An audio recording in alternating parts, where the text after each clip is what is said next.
Je vous remercie et j'aimerais donner la parole maintenant à son Excellence, Madame Dominique Dupuy, représentante au Conseil et ambassadrice et déléguée permanente auprès de l'UNESCO. Vous avez la parole, Madame.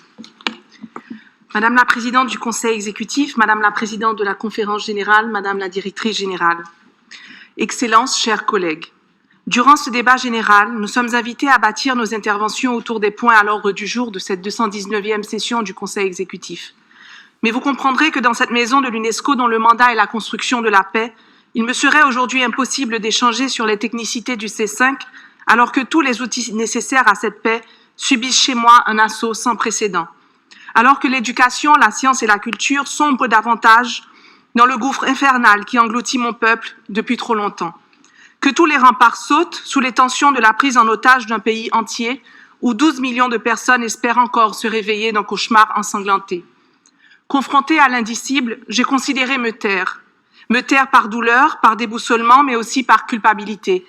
Pour le confort de cette salle depuis laquelle je peux encore m'exprimer, alors que ceux au nom desquels je parle croulent sous le poids de la terreur.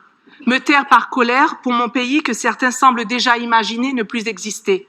Je refusais de vous étaler ici l'anatomie d'une chute, de vous dire que depuis le fin fond d'un trou où nous nous trouvons, nous voyons la main de ceux qui nous y ont poussés. Ces mains qui pourraient encore, si elles le voulaient, nous tendre une perche. Il me semblait vain de vous décrire la gangrène du tissu social. Vous la lisez déjà dans vos journaux. Vain de vous expliquer la putréfaction de l'espoir. Vous la voyez déjà sur vos écrans. Vain de vous raconter l'immolation d'une jeunesse.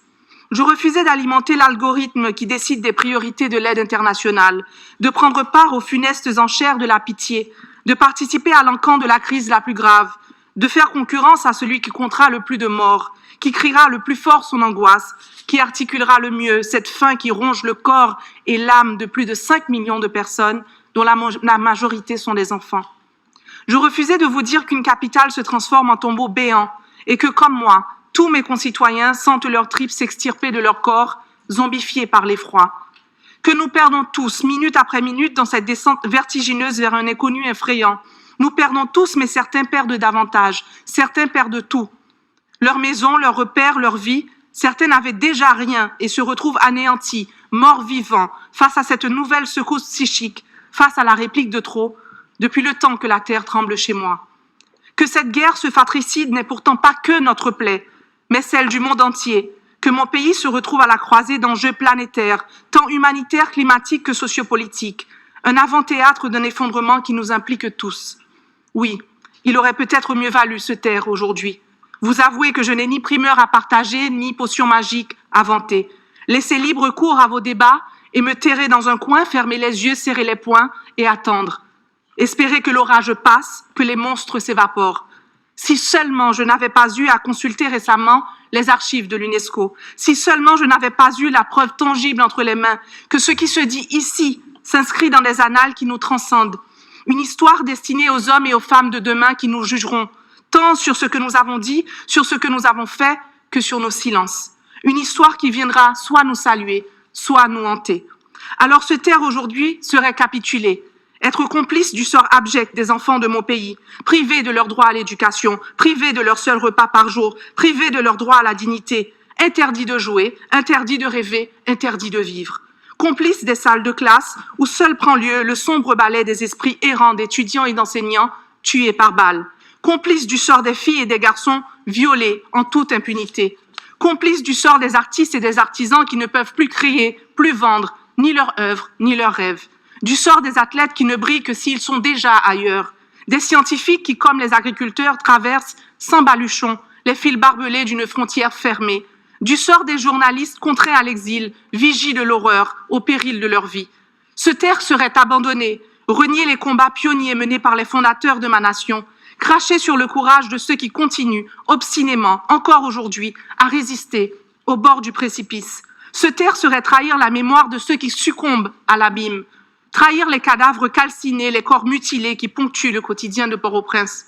Et malgré la déshumanisation macabre qui est à l'œuvre, malgré les caricatures cyniques dont nous faisons l'objet, ne trahissons pas la mémoire de ces vies, car c'est bien de vies dont il s'agit, de personnes humaines comme vous et moi, qui ont aimé, qui ont rêvé et qui laissent chacune derrière elles un cratère de l'absence.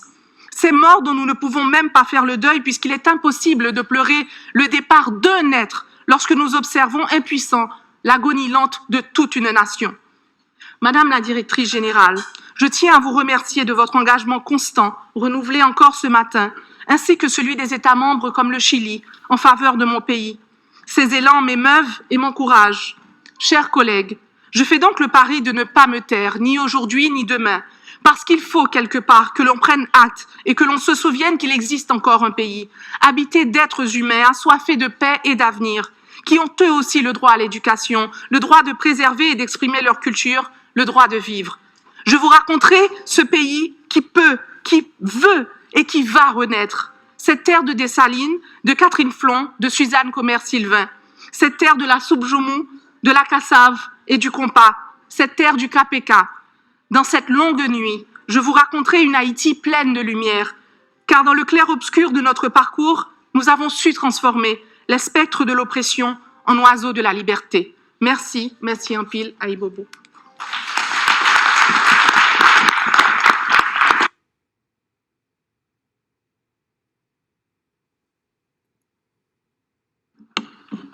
Je vous remercie.